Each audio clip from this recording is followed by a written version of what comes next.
Pozdravljeni! Težko pričakovana predstavitev Red Bulla na Manhattanu je verjetno razočarala marsikaterega navdušenca. Namesto novega bolida smo v resnici videli novo barvno shemo.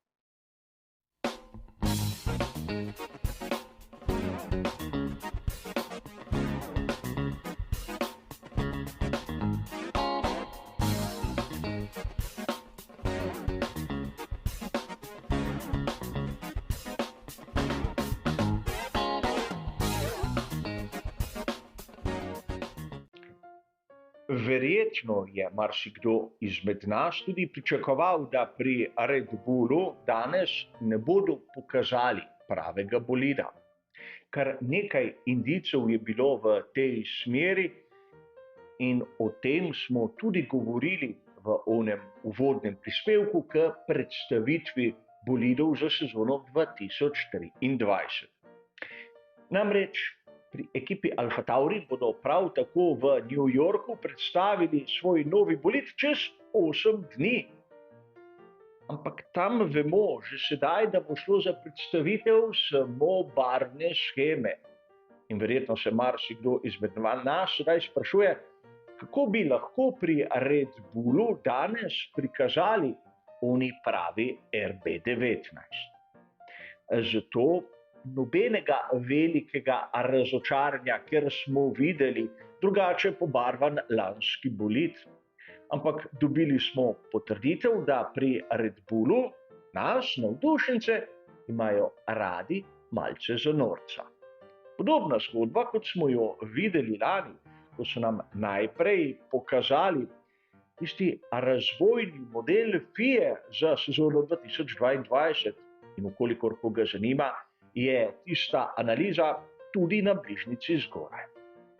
A vrnimo se k današnji zgodbi, namreč imamo kar nekaj zanimivih novic.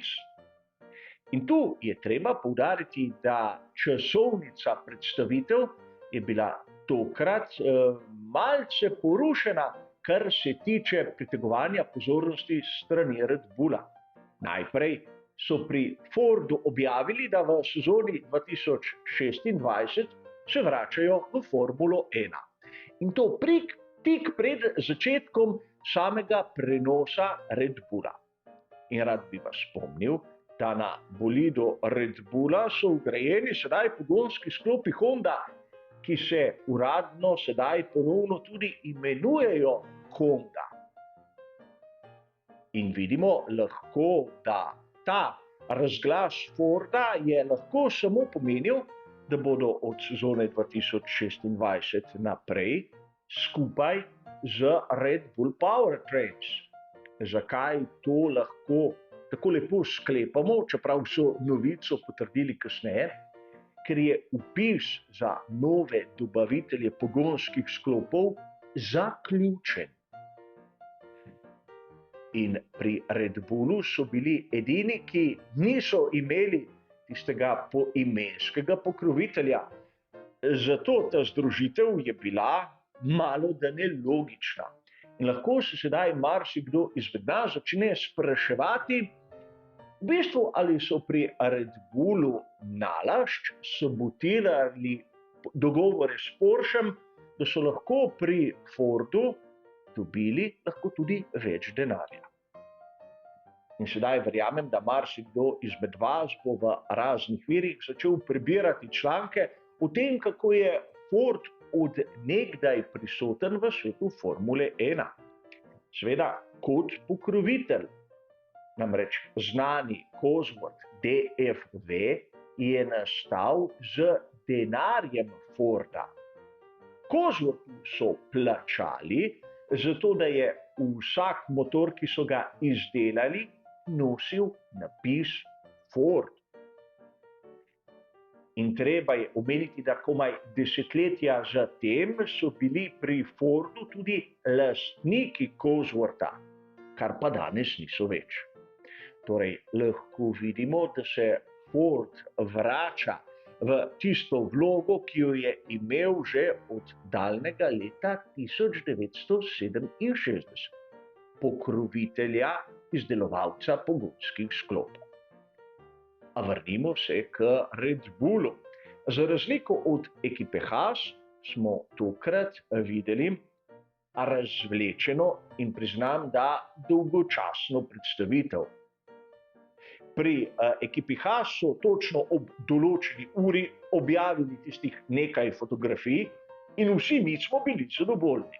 Sedaj je bilo pa potrebno čakati in gledati in pošušati nekaj, kar nas, navdušence Formule 1, verjetno niti ne zanima toliko.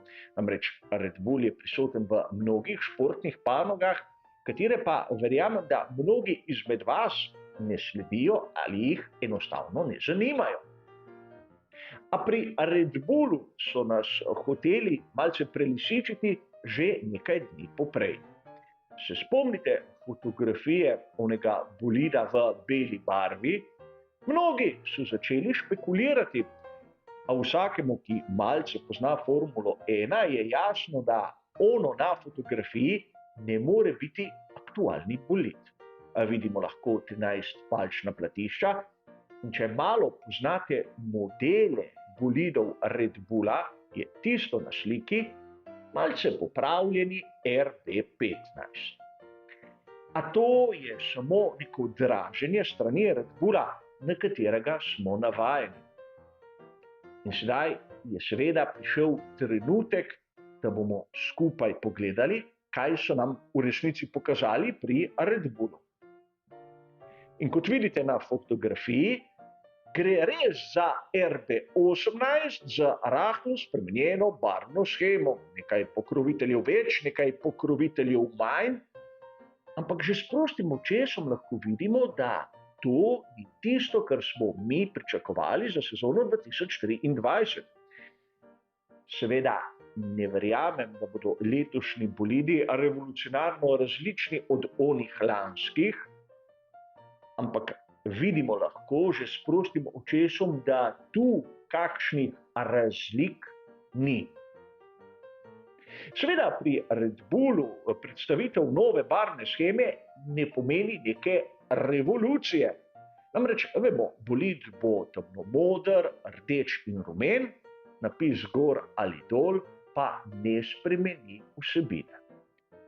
Zato, seveda na tem začetku predstavitve sezone, ne moremo dejati drugega kot to, da smo čakali nekaj, kar smo v dna srca vedeli, da ne bomo videli. Zato za tehnično analizo tistega, kar bo RB19, bo potrebno še malce počakati. Do takrat pa hvala za vašo pozornost in nasvidenje.